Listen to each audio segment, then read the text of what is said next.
desires and dreams. You come out, you hear a lot of controversy going on right now about rap, just Time Warner dropping Interscope and a lot of things that have resulted from people saying it's a bad image, it's bad for young people. Tell us your comments on that.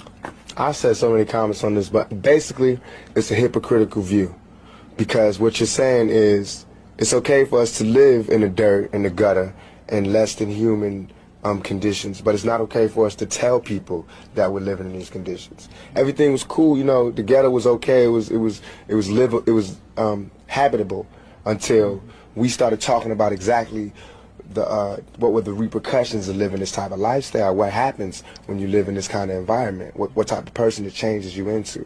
Now all of a sudden it's like you can't talk about that. But this is what we live in.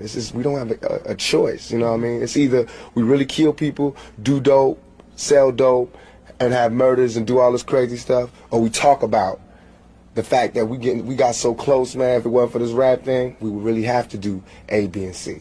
You know what I mean? And that's not good. That's not nothing to look up to, but that's the truth. That's how it is, you know.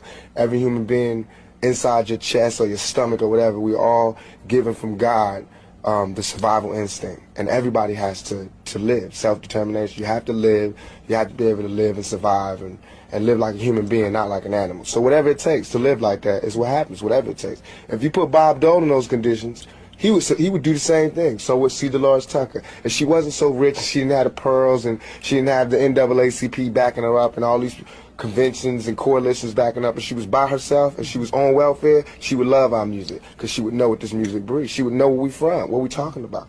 But from where she at, she can't understand and not understand where they coming from, because now that I got money, it's hard for me to hear a lot of the stuff that we got to listen to. But I can't be a hypocrite, though. I got to understand it's only a few dollars that's keeping me from being that right there.